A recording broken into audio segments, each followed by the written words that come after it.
Já me apresentando para vocês, meu nome é Wilder Papete, eu sou o diretor pedagógico do Centro de Formação de Ciências Humanas e Artes Humanitas e iniciaremos agora o nosso curso de formação. Para início da nossa fala, eu gostaria de chamar, então, para a abertura, a Maísa Mota Gadelha. Por gentileza, Maísa. Boa noite a todos e a todas. Vou me apresentar, eu sou Maísa Mota Gadelha, moro aqui na Paraíba, sou uma das diretoras executivas da Unisol Brasil e sou vice-presidente da Unicopas. A Unicopas é uma central que reúne 4 centrais, a Unicopas, a Unicafes, a Unicatadores e a Unicrave, que é o MST.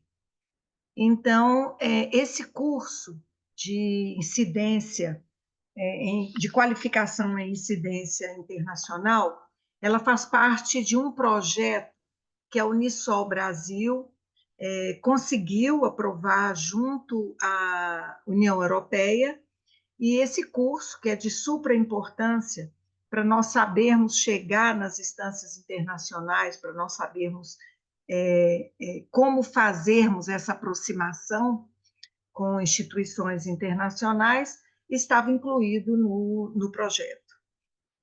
Nós contamos com a colaboração, a facilitação da Humanitas, que foi assim fundamental para que esse curso acontecesse, e as nossas 3 instrutoras indicadas pela Unisol e pela Unicopas, que são a Márcia Dornelles, a Vitória Vitor e a Neguinho.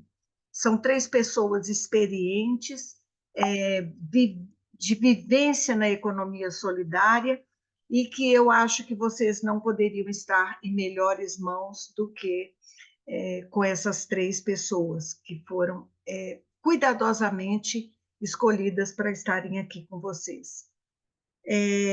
Esse curso ele tem o apoio da delegação da União Europeia aqui no Brasil, e eu espero que vocês aproveitem bastante, participem bastante, façam perguntas, não saiam com dúvidas, porque a grande finalidade desse curso é a gente poder aplicá-lo às nossas instituições, aos nossos empreendimentos. Então, um bom proveito e que tudo isso vale muito a pena para todos nós. Muito obrigada. Obrigado, Maísa. Eu também, em nome da direção do Humanitas, gostaria muito de agradecer pela parceria, para nós que somos Centro de Formação em Ciências Humanas e Artes, poder trabalhar com essa formação política, trabalhar com essas questões ambientais, questões globais, esses temas sociais, temas de economia, num patamar tão importante quanto o da economia solidária em nosso país. Para a gente é uma grande honra estarmos participando desse projeto com vocês, tá bom? Eu vou iniciar aqui compartilhando, antes de entrarmos realmente no curso, gostaria de compartilhar aqui. Então, esse é o nosso curso de formação aqui no Rio de Janeiro, a organização pela Unisol Brasil e Unicopas. Então, essas são as filiações que conseguem promover junto com o Humanitas esse curso para vocês. Apresentando a equipe da direção do Humanitas, estou falando em nome de toda a diretoria, diretor administrativo e mediador da mesa do curso, o professor Sérgio Bonato. Eu sou o professor Wilder Papete, diretor pedagógico e coordenador dessas atividades didático-pedagógicas. O professor Gustavo Castro é o professor e diretor financeiro e o prestador de contas do curso. E o professor Leonardo Pedroso, diretor do Departamento de Comunicação e Multimeios e supervisor audiovisual desse curso. O curso em si é para representantes de cooperativas e demais organizações vinculadas à economia solidária, com foco na qualificação para incidência na agência internacional. Então, os debates internacionais ligados a questões econômicas, questões sociais e questões ambientais vão ser abordados ao longo desses 3 dias de curso que vocês estarão fazendo aqui conosco. Então, o objetivo é realizar esse processo formativo para os representantes de cooperativistas e demais organizações vinculadas à economia solidária, com o intuito de qualificá-los para incidência na pauta internacional, com ênfase na Agenda 2030, assim como na formação de agentes multiplicadores. Teremos uma carga horária de 9 horas e o público são vocês, representantes de organizações da sociedade civil e empreendimentos de economia solidária. Tá? Aqui será a nossa programação. Então, fizemos a nossa abertura, estamos agora terminando, então, essa abertura, e eu vou entrar com a primeira formação, falando sobre o papel da Agenda 2030 para o desenvolvimento sustentável. Tá? Depois vamos dar um pequeno intervalinho, então a previsão é entre 20h30 e 20h40, e iniciarmos a segunda formação da noite, com a Roselaine Mendes Ferreira, que vai falar sobre a governança global e a participação das organizações da sociedade civil na agenda das mudanças climáticas. Tá? Amanhã nós teremos Vitória Vitor, falando sobre a importância da representatividade das mulheres na política, e depois teremos Vitória, Márcia e Roselaine, as três vão estar debatendo sobre os principais compromissos internacionais assumidos pelo Brasil em relação à temática de gênero. Tá? Aí no dia 10, né, no encerramento, Márcia Dornelles vai falar sobre os debates sobre a ODS 18 e a promoção da igualdade racial a partir do enfrentamento de todos os tipos de racismo, sobre a proposta da ODS 18, e o professor Bonato, que vai fazer o encerramento falando sobre as atuais tendências das relações internacionais e o papel do Estado brasileiro. Tudo bem? Essa é a nossa programação do curso. Então, se vocês tiverem oportunidade de um dia vir ao Rio de Janeiro, venham conhecer o Humanitas. Aqui é a nossa localização, situada na rua Guapeni 58, fica pertinho da estação Sans Penha, estação de metrô, aqui no centro da Tijuca, um bairro conhecidíssimo em todo o Brasil, o bairro do Rio de Janeiro, tradicionalíssimo. Tá bom? Nós vamos começar a falar um pouco sobre a origem de todos esses debates, falando sobre essas questões ambientais, sociais, econômicas, e o papel da ONU em relação a isso, como que a União Europeia, na verdade, entendendo esse papel da ONU e trabalhando essas metas globais e todas essas questões relacionadas à geopolítica ambiental, à economia global e às questões sociais pertinentes da atualidade, por que nós temos que trazer esse debate? Isso que é importante, a gente fazer esse debate junto com todas essas instituições, essas organizações multilaterais, para que a gente esteja cada vez mais apropriado desses temas, que são temas tão caros e tão contemporâneos para a gente. Tá? Iniciando, então, o papel da Agenda 2030 para o Desenvolvimento Sustentável. Bom, meu nome é Wilder Papetti, eu sou geógrafo por formação e também o diretor pedagógico do Centro de Formação em Ciências Humanas e Artes Humanitas. Nós somos uma escola que trabalha com todas as ciências humanas, trabalhamos com algumas áreas da linguagem também, trabalhamos com artes, e por conta disso que nós fomos escolhidos e agraciados para poder fazer esse curso com vocês, tá bom? Nessa dimensão desses cursos de formação, então, entender a linha histórica, o contexto de todos esses diálogos é fundamental. Então, por isso que hoje a gente vai trabalhar alguns conceitos com vocês. O que é a Agenda 2030? O que é desenvolvimento sustentável? Qual que é o papel da ONU? Qual que é o papel das organizações multilaterais nesse processo de elucidação desses temas contemporâneos? E onde que nós, como sociedade civil e lideranças dentro de cada movimento que nós participamos, como que nós podemos desempenhar e qual é o nosso papel dentro dessa Agenda 2030? Então, esse curso é fundamental para essa conscientização ambiental e política em todos os níveis da sociedade, tá bom? Eu vou começar falando para vocês que na década de 30 começou a surgir esses debates sobre a questão dos problemas relacionados ao meio ambiente. Lembrando que essa situação que nós temos, que a economia tem que ser uma economia que preserve o meio ambiente, não é tão longa assim, gente. É uma questão muito recente. De 50 anos para cá é que começou a se debater sobre a importância de se preocupar com o meio ambiente, que essa economia ela não pode degradar, e sim preservar o meio ambiente. Antigamente, em alguns governos, inclusive governos, né, nas décadas de 40 e 50, sobretudo na década de 60, é importante lembrarmos que existia uma concepção de que árvore era sinônimo de atraso. Então, a árvore tinha que ser derrubada para trazer o progresso. Essa era uma visão que se tinha na década de 60, até o início da década de 70, inclusive em nosso país. Percebo que nós temos uma das maiores reservas florestais do mundo, que é a Amazônia, né? Mas a Mata Atlântica, por exemplo, já foi extremamente desmatada e hoje só temos 7% da formação original. Então, percebam que a ideia de conservar e preservar é muito recente, porque o progresso ele tinha, por ponto de partida, que as árvores deveriam ser derrubadas, as estradas deveriam ser construídas e as áreas, tanto industriais quanto de agricultura, deveriam ser cada vez mais ampliadas. Ainda bem que nós temos mudado esse discurso. Por quê? Por conta das linhas de pesquisa. Os cientistas que começaram na ecologia a fazer as primeiras pesquisas sobre a questão do aquecimento global, eles perceberam que o derretimento das calotas polares estava influenciando diretamente nos problemas ambientais do mundo e que o clima do mundo estaria mudando. Nós sabemos que, naturalmente, o clima ele vai mudando mesmo. A Terra tem períodos que ela se aproxima e se distancia em relação ao Sol. Porém, a ação antrópica, a ação humana, acelera esse processo. E é isso que nós estamos questionando aqui. Não estamos questionando a natureza sem o ser humano. Não, nós estamos questionando aonde que a existência humana ela infere nessa dinâmica da natureza. Tá? Então, a Conferência de Estocolmo de 1972, Estocolmo, a capital da Suécia, foi a primeira grande conferência que começou a debater a questão das alterações climáticas, certo? Sobre as alterações climáticas, então trouxe essa polêmica de que as alterações climáticas elas acontecem em escalas diferentes. Que são escalas? Escalas globais, regionais e locais.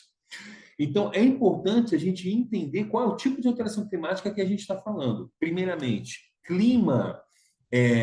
Quando a gente fala de clima, nós não estamos falando, por exemplo, se a gente fala assim, hoje está fazendo sol, amanhã vai chover. Isso não é clima, isso é tempo atmosférico, tempo meteorológico. Quando eu falo de clima, eu não estou falando estar chovendo.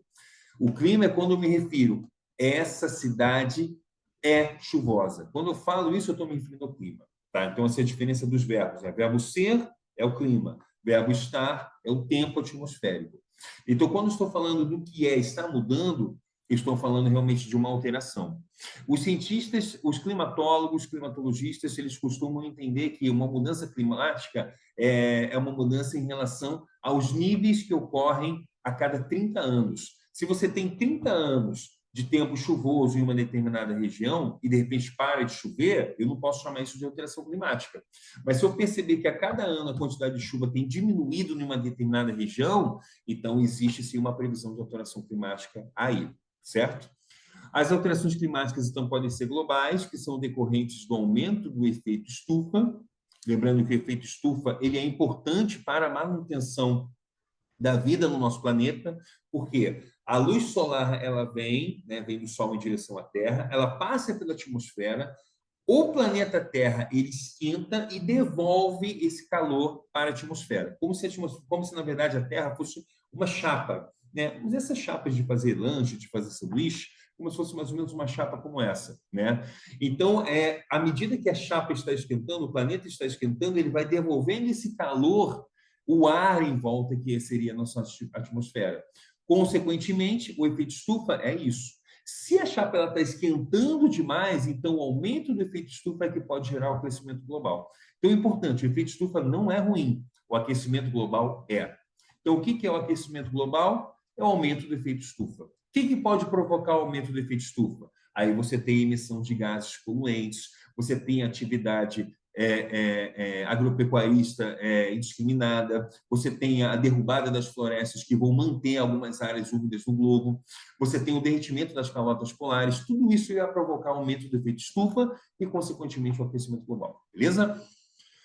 As alterações climáticas regionais são decorrentes do aquecimento das águas do Oceano Pacífico. Então, por exemplo, quando tem o El Niño, Laninha, que é um fenômeno que a água do Oceano Pacífico, entre a Ásia e a América, esquenta muito, isso vai provocar alteração climática em várias regiões do globo.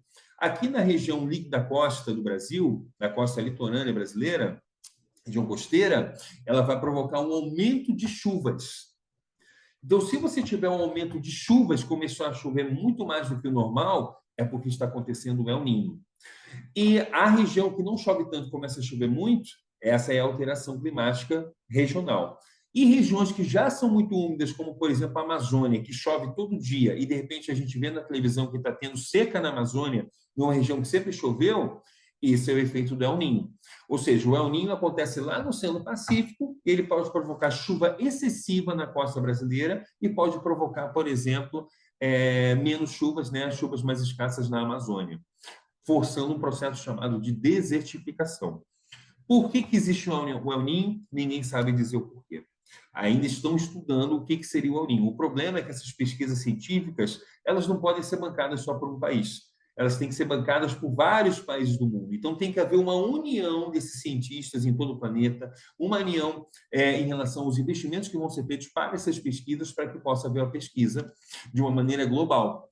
O que acontece é que as instituições, de maneira local, tentam apresentar essas pesquisas. Então, como você não tem vários países envolvidos, falta ainda, na verdade, um consenso em relação a esses dados, né? Por isso que nós precisamos, essa discussão tem que ser feita de maneira global e nunca de maneira local. A laninha seria o contrário do El Ninho. Então, a região que é seca fica muito seca e a região que é úmida fica muito úmida, tá bom? É uma alteração regional. Vamos dizer assim que a cada 10 anos costuma ter de 2 a 3 El Ninho e uma laninha uma vez a cada 5 anos. Essa periodicidade também não é regular. Ela é muito irregular e a gente precisaria ter mais pesquisas sobre isso. As alterações locais são decorrentes do processo de urbanização. Tá? Aí nós temos as ilhas de calor e inversão térmica, também chamada de smog, quando forma aquela fumaça, né, nas grandes cidades. Isso gera muito problema respiratório. E ilha de calor é quando você tem áreas urbanas que tem muito concreto, que fica muito quente. Por isso que tem projetos nas grandes cidades para que você tenha áreas de arborização sendo implementadas, para poder controlar a questão da temperatura.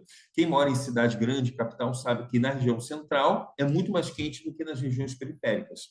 A não ser quando você mora em áreas litorâneas, onde a presença do oceano ela acaba amenizando um pouco dessa temperatura. Mas cidades como São Paulo, por exemplo, a questão da ilha de calor e inversão térmica são problemas de alterações climáticas locais muito sérios, e por isso que um projeto tem que ser desenvolvido em uma escala muito grande para poder atender uma cidade daquele tamanho, tá bom? Sobre a questão da economia verde, né, já surgiu uma proposta, já na década de 70, de se discutir na ONU essa questão de como que a nossa economia, como a questão social, né, como as questões sociais, elas podem, através de políticas, como políticas públicas, melhorar essas alterações climáticas. Tá?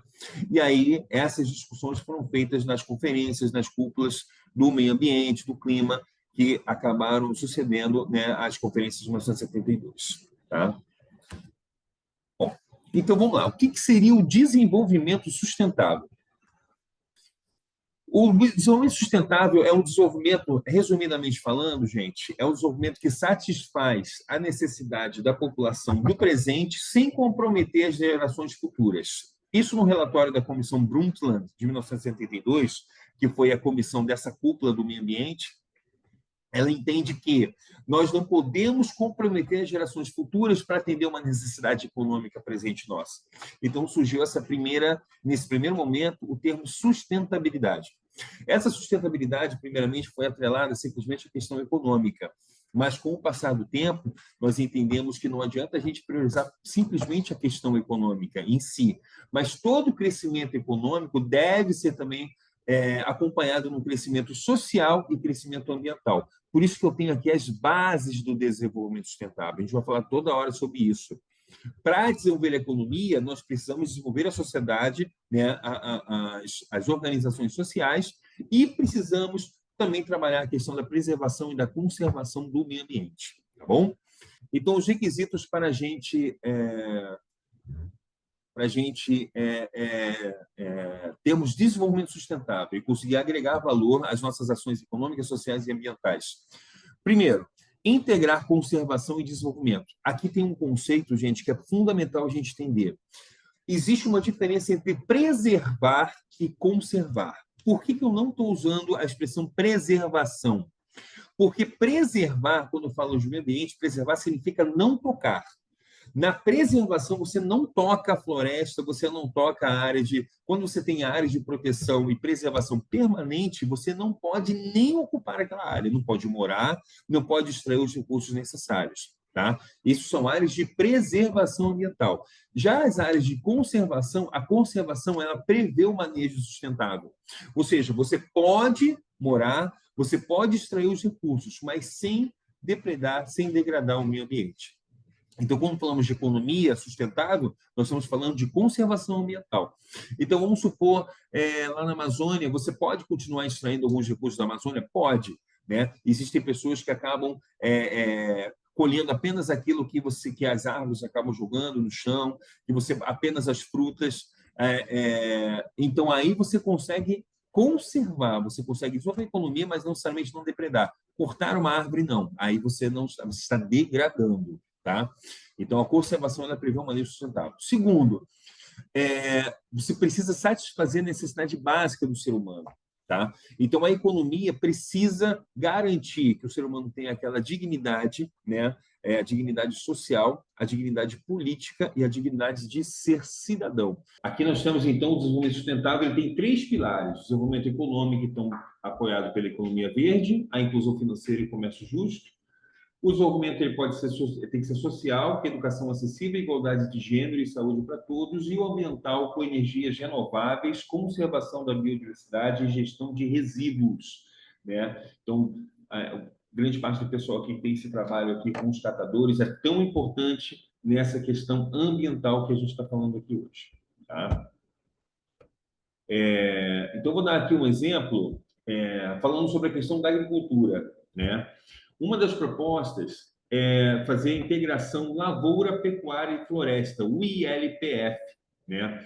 Essas áreas de ILPF, o Brasil tem uma meta de duplicar até 2030 essas áreas de ILPF. Perceba aqui que você tem aqui um pasto, tá? Você tem um gado, você tem essa parte aqui, esses corredores aqui, que são chamados de quebra-vento, que inclusive é onde você pode fazer extração de madeira, e você tem um cultivo florestal do lado. Tá? Aqui um outro exemplo, então,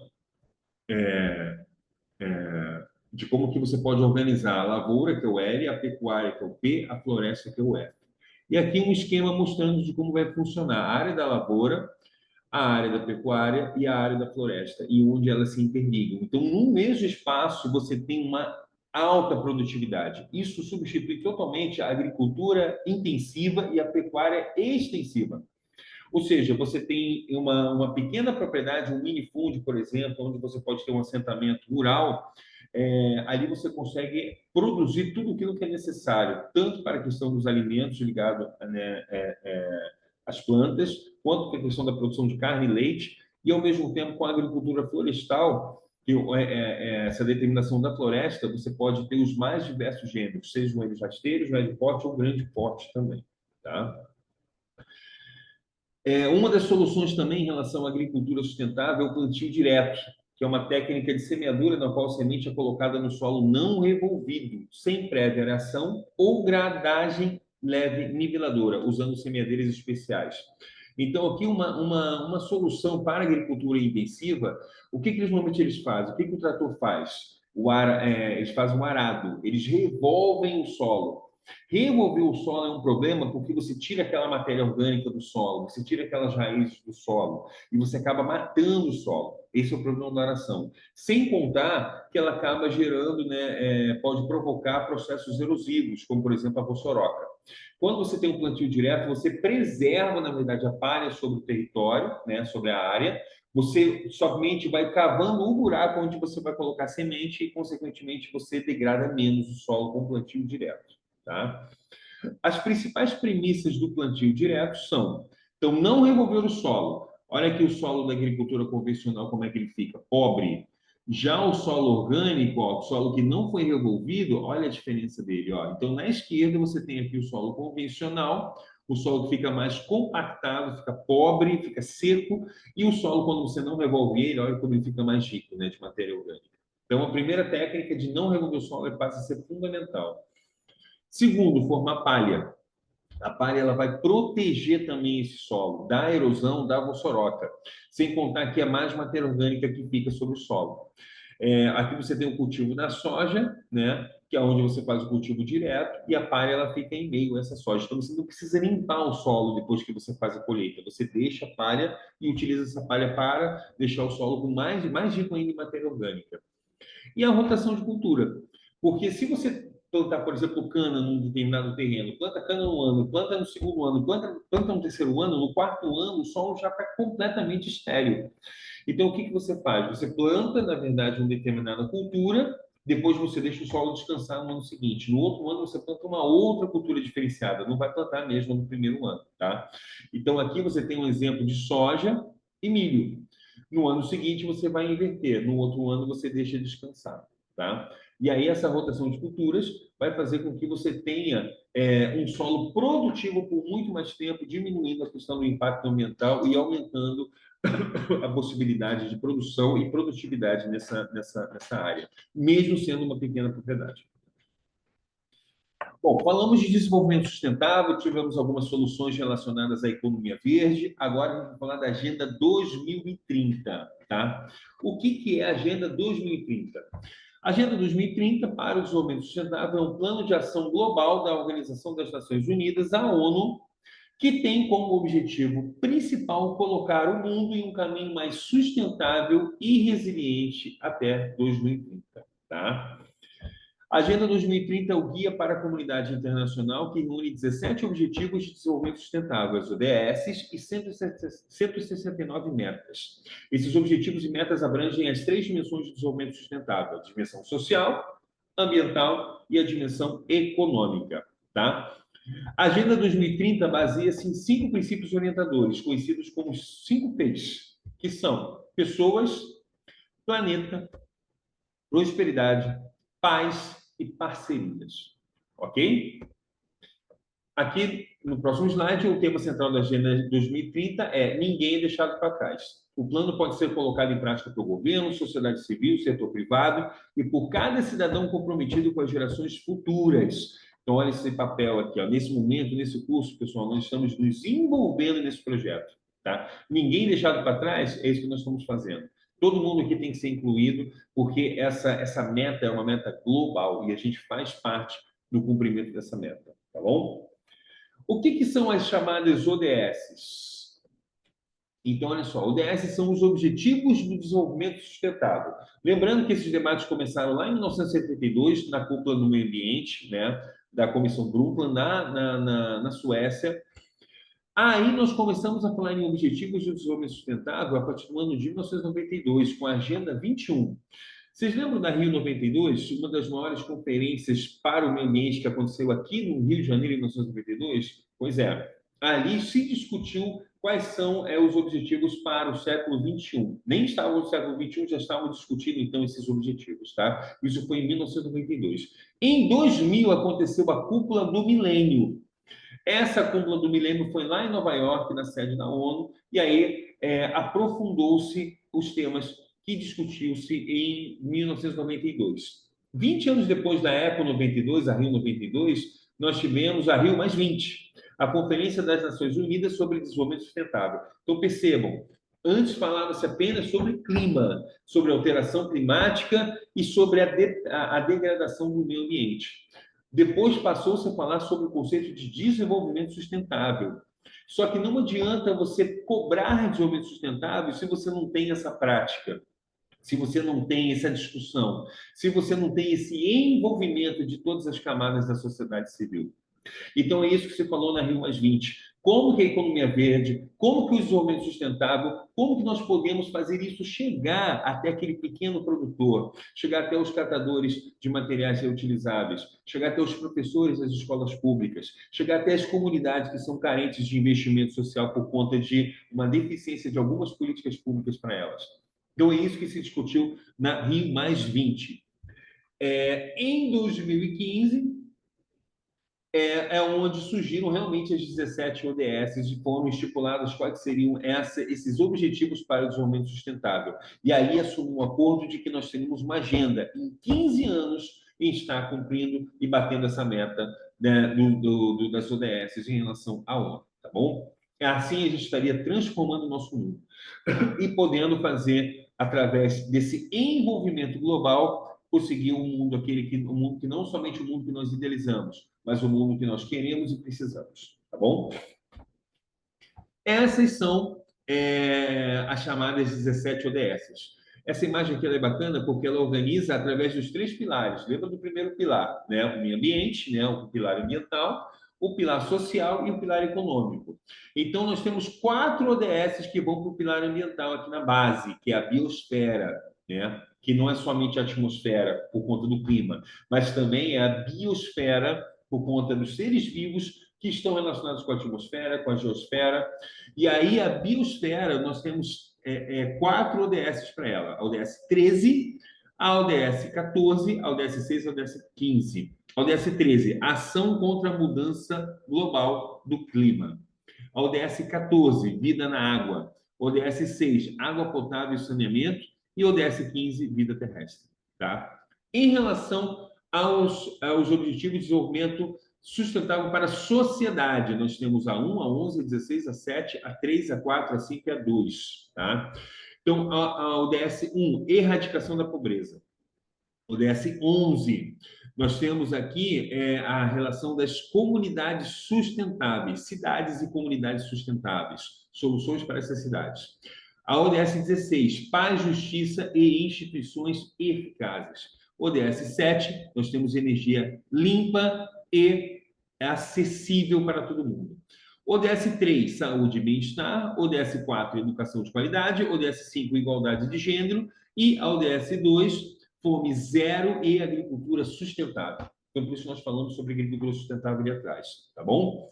Em relação à economia, nós temos 4 ODSs, que seria 10, a redução das desigualdades, a 12, consumo e prospecção responsáveis, e 8, trabalho decente e crescimento econômico, e a ODS 9, indústria, inovação e infraestrutura. Essas seriam, né, as ODSs.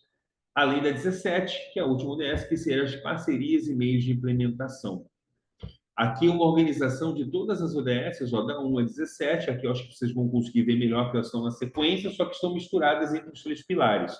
E a 17 é o que nós estamos fazendo aqui agora, gente, parceria e meio de implementação. Nesse momento, nós estamos fazendo, nós estamos replicando, estamos dialogando sobre os debates de todas essas cúpulas do meio ambiente, todas essas cúpulas de desenvolvimento sustentável que acontecem desde a década de 70 até hoje. O que nós estamos fazendo é trazer à tona esses debates, esses diálogos e apresentar aquilo que tem de mais importante, que tem de mais atual, para a gente poder refletir.